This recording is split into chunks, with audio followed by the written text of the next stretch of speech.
ಬೆಳಗಾವಿಯಲ್ಲಿ ಮಳೆ ಕೈಕೊಟ್ಟಿರುವಂಥದ್ದು ಒಂದು ಕಡೆ ಆದರೆ ಮತ್ತೊಂದು ಕಡೆ ಬೆಳೆದಂಥ ಬೆಳೆಗೆ ಸೂಕ್ತ ಬೆಲೆ ಸಿಗ್ತಾ ಇಲ್ಲ ಅನ್ನುವಂಥ ಕಾರಣಕ್ಕಾಗಿ ಸದ್ಯ ಈಗ ರೈತರು ತಾವು ಬೆಳೆದಿದ್ದ ಬೆಳೆಯನ್ನು ಸಂಪೂರ್ಣವಾಗಿ ನಾಶಪಡಿಸ್ತಾ ಇರುವಂಥದ್ದು. ನಾನೀಗ ಕಡೋಲಿ ಭಾಗದಲ್ಲಿ ಇದ್ದಾರೆ. ಇಲ್ಲಿ ಕೊತ್ತಂಬರಿ ಸೊಪ್ಪನ್ನು ಬೆಳೆಯಲಾಗಿತ್ತು. ಸೊ ಆ ಒಂದು ಬೆಳೆಯನ್ನು ಈಗ ರೂಟರ್ ಹೊಡೆಯೋದ್ರ ಮೂಲಕ ಬೆಳೆಯನ್ನು ನಾಶಪಡಿಸ್ತಾ ಇರುವಂಥದ್ದನ್ನು ದೃಶ್ಯಾವಳಿಗಳಲ್ಲಿ ಗಮನಿಸ್ಬೋದಾಗಿದೆ. ಸದ್ಯ ಈಗ ಈ ಒಂದು ಭಾಗದಲ್ಲಿ ಹೆಚ್ಚಾಗಿ ತರಕಾರಿ ಬೆಳೆಯನ್ನು ಬೆಳೆಯಲಾಗುತ್ತೆ.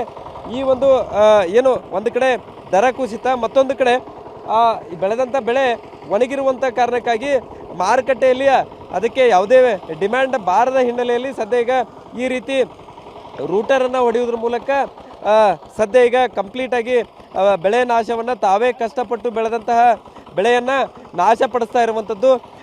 ಸದ್ಯ ಈಗ ಒಂದು ಕಡೆ ರೈತರು ರೂಟರ್ನ ಹೊಡಿತಾ ಇದ್ದಾರೆ, ಮತ್ತೊಂದು ಕಡೆ ತಾವೇ ಕೈಯಾರ ತಮ್ಮ ಕಷ್ಟಪಟ್ಟು ಬೆಳೆದಂಥ ಬೆಳೆಯನ್ನು ಈ ರೀತಿ ಕಿತ್ತು ಹಾಕೋದ್ರ ಮೂಲಕ ಸದ್ಯ ಈಗ ಇಡೀ ಗದ್ದೆಯನ್ನು ಸ್ವಚ್ಛಗೊಳಿಸ್ತಾ ಇರುವಂಥದ್ದನ್ನು ನೀವೀಗ ದೃಶ್ಯಾವಳಿಗಳಲ್ಲಿ ಗಮನಿಸ್ಬೋದಾಗಿದೆ. ಸರಿಯಾದ ರೀತಿಯಲ್ಲಿ ಮಳೆಯಾಗದ ಹಿನ್ನೆಲೆಯಲ್ಲಿ ಕಂಪ್ಲೀಟಾಗಿ ಒಂದು ಕಡೆ ಬೆಳೆ ಒಣಗಿ ಹೋಗಿರುವಂಥದ್ದು. ಸೊ ಈ ರೀತಿ ಒಣಗಿದಂತಹ ಬೆಳೆಯನ್ನು ಮಾರುಕಟ್ಟೆಯಲ್ಲಿ ತೆಗೆದುಕೊಳ್ಳೋದಿಲ್ಲ.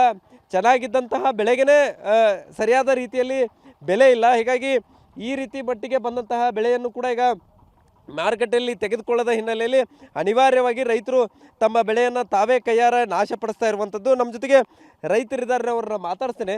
ಸರಿಗ ಸರಿಯಾಗಿ ಮಳೆ ಆಗಲಿಲ್ಲ, ಸಿಕ್ಕಾಬಿಟ್ಟು ಬಿಸಿಲು, ಬೆಳೆ ಎಲ್ಲ ಒಣಗಿಬಿಟ್ಟದ. ಸೊ ಇನ್ನೊಂದು ಕಡೆ ಈ ಬೆಳೆಗೆ ಬೆಲೆ ಕೂಡ ಇಲ್ಲ, ಹೀಗಾಗಿ ನಾಶಪಡಿಸುವಂಥ ಪರಿಸ್ಥಿತಿ ಬಂದೈತಿ. ಏನು ಹೇಳ್ತೀರಿ ಸರ್? ರೈತನ ಪರಿಸ್ಥಿತಿನ ಭಾಳ ಕೆಟ್ರಿ ಸರ್. ಒಂದು ಮಾತು ಹೇಳ್ಬೇಕು ಅನ್ಸೈತೆ ರೀ, ಹೇಳಕ್ಕನಬೇಕು ರೀ. ರೈತಗೆ ಯಾವುದೇ ರೈತ ಇಲ್ಲರಿ, ರೈತಗೆ ಮಾಮ ಆಟ ಬರೋದ್ರಿಂದ ರೈತ ಮೇಲೆ ಹೋಗೋಕೆ ಸಾಧ್ಯನೇ ಇಲ್ಲ ಅಂತ ಎಲ್ಲರೂ ಹೇಳ್ತಿರ್ತಾರೆ. ಅದನ್ನ ನಾವು ಹೇಳ್ತೇವೆ ರೀ. ಯಾಕೆ ಮಾ ಅಂದ್ರೆ ಏನು ರೀ? ಮಾ ಅಂದ್ರೆ ಮಾರ್ಕೆಟ್ ರೀ ಸರ್. ಮಾ ಅಂದ್ರೆ ಮನಸ್ಸು. ಮತ್ತು ಮಾರ್ಕೆಟ್ ಪರಿಸ್ಥಿತಿ ಏನಾಗೈತೆ ರೀ? ಈ ರೈತ ಹೋದ ಗಂಟನು ಎಲ್ಲ ಚಲಬಿಂದ ತಟ್ಟನು ತರಕ್ಕೆ ಹೋಗಿಲ್ಲ. ಯಾಕಂದ್ರೆ ದರಾನೇ ಇರಾಕಿಲ್ಲ ರೀ, ಆ ತಟ್ಟು ಕೇಳಕ್ಕನೂ ಹೋಗಾಕಿಲ್ಲ. ಇಂಥ ಪರಿಸ್ಥಿತಿ ರೀ. ಒಮ್ಮೊಮ್ಮೆ ಏನು ಬೇಕಾದ ಆಗ್ತಿರ್ತೈತೆ. ಅಂದ್ರೆ ಲ್ಯಾಟ್ರಿ ವ್ಯವಸ್ಥೆ ರೀ ಇದು.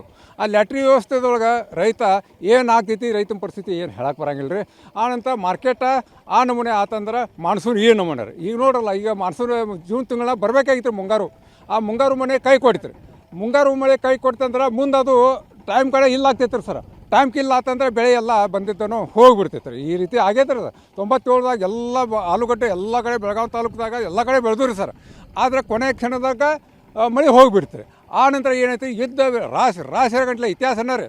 ಇತಿಹಾಸನ ಆಗಿಬಿಡ್ತೀರಿ. ಬೆಳಗಾವಿ ತಾಲೂಕಾಗ ಎಷ್ಟು ಬಟಾಟಿ ಇದ್ದು ಅಲ್ರಿ, ಅವೆಲ್ಲ ಹೊಲ್ದಾಗನೇ ಕೊಳ್ಸೋದು. ರಾಶಿ ಗಂಟ್ಲೆ ಕೊಳ್ಸೋದು.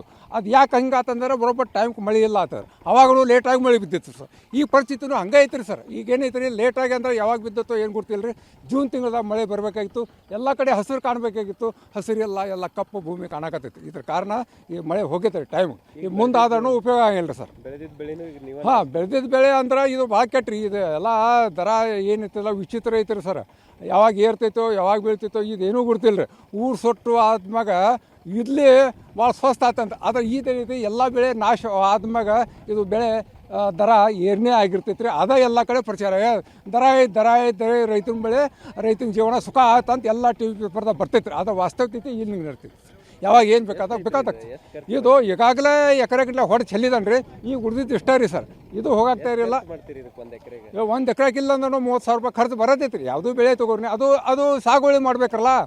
ಸಾಗುವಳಿ ಮಾಡ್ಬೇಕ್ರಿ. ಕೊಟ್ಟಿಗೆ ಗೊಬ್ಬರ ಹಾಕಿಸುವ ಬರೋಂಗಿಲ್ಲ. ಕೊಟ್ಟಿಗೆ ಗೊಬ್ಬರ ಹಾಕಬೇಕು. ಆನಂತರ ರಾಸಾಯನಿಕ ಗೊಬ್ಬರನೂ ಹಾಕಬೇಕು. ಆಳ ಹೋಳ ಇವೆಲ್ಲ ಕುಡಿಸಿ ಇಲ್ಲ ಅಂದ್ರೆ ಕನಿಷ್ಠ ಇಲ್ಲ 30,000 ಇಂದ 35,000 ರೂಪಾಯಿ ಎಕರೆ ಖರ್ಚು ಬರ್ತೈತೆ ರೀ. ಸರ್ಕಾರ ಏನಾಗ್ತೈತೆ ರೀ, ಬರೀ ಕಬ್ಬಿನ ಕಡೆ ಅಷ್ಟೇ ಲಕ್ಷ ಹಾಕಿದ್ದಾರೆ ಸರ್. ಆದರೆ ತರಕಾರಿ ಬೆಳೆ ಕಡೆ ಒಟ್ಟಿಗೆ ಲಕ್ಷ ಹಾಕಾಕಲ್ಲ. ಹೀಗಾಗಿ ತರಕಾರಿ ಬೆಳೆಯುವಂಥ ರೈತ ಸತ್ತಂದ್ರೂ ಖಾಸಗಿ ಸಾಲದಾಗ ಸತ್ತು ಬೇಡಪ್ಪ, ಹಿಂಗೆ ಎಲ್ಲೋ ಸೇರೆ ಕುಡಿದು ಸತ್ತಪ್ಪ ಹಿಂಗೆ ಮುಚ್ಚಕತ್ತಾರೆ. ಯಾಕಂದ್ರೆ ಇವೆಲ್ಲ ಸಣ್ಣ ರೈತರು ಇಂಥವು ಬೆಳೆದಿರ್ತಾರೆ. ದೊಡ್ಡ ರೈತರು ಇದು ಕೊತ್ತಂಬರಿ ಬೆಳಕ್ಕೆ ಹೋಗಂಗಿಲ್ಲ ಅವರು. ಸಣ್ಣ ರೈತರ ಕತೆ ಇಂಥವೆಲ್ಲ ಇರ್ತಾವೆ ರೀ. ಮತ್ತು ಹಿಂದೆ ಲುಕ್ಷಾನ ಆತಂದ್ರೆ ಏನೋ ಆಗಿ ಖಾಸಗಿ ಸಾಲ ಸಿಕ್ಕಿದ್ದ ಸತ್ತು ಹೋದ, ಏನೋ ಆಗಿ ಸತ್ತು ಹೋತು ಅಂತ ಇಷ್ಟು ಮುಚ್ಚಿ ಬಿಡ್ತಾರೆ ಅಧಿಕಾರಿಗಳು. ಯಾವುದು ಅದ್ರ ಮಾತು ಕೇಳಂಗಿಲ್ಲ ಸರ್. ಸಾಕಷ್ಟು ಪ್ರಕರಣ ಆಗಿದ್ದಾವೆ. ಹಿಂಗೆ ಆಗ್ಬಾರ್ದು ಸರ್. ಇವೇನು ಬೆಳೆ ಏನೈತಲ್ಲ, ಸರ್ಕಾರ ಲುಕ್ಷಾನ ಆತಂದ್ರೆ ರೈತರ ಮನೆಗೆ ಹೋಗಿ ಎಷ್ಟು ಲುಕ್ಷಾನ ಆಗೈತಿ ಏನು ಪರಿಶೀಲನೆ ಮಾಡಿ ಸೂಕ್ತ ಪರಿಹಾರ ಕೊಡುವಂಥ ವ್ಯವಸ್ಥೆ ಬರಬೇಕಂತ ಈ ಮೂಲಕ ತಮ್ಮ ಚಾನಲ್ ಮೂಲಕ ನಾವು ಮಾಗಣಿ ಮಾಡ್ತೇವೆ, ಬೇಡಿಕೆ ಇಡ್ತೇವೆ ಸರ್. ಸೊ ಇದಿಷ್ಟು ಸದ್ಯ ಈಗ ಏನು ಬೆಳೆಯನ್ನು ಬೆಳೆಯಲಾಗಿತ್ತು ಅದೆಲ್ಲವನ್ನು ಕಂಪ್ಲೀಟಾಗಿ ನಾಶಪಡಿಸ್ತಾ ಇರುವಂಥದ್ದು. ಸೂಕ್ತವಾದಂಥ ಪರಿಹಾರವನ್ನು ಸರ್ಕಾರ ಕೊಡಲಿ ಅನ್ನುವಂಥ ಮನವಿ ಕೂಡ ಮಾಡ್ಕೊಳ್ತಾ ಇರುವಂಥದ್ದು. ಕ್ಯಾಮರಾಮನ್ ಪ್ರವೀಣ್ ಜೊತೆ ಸಹದೇವ್ ಮನೆ TV9 ಬೆಳಗಾವಿ.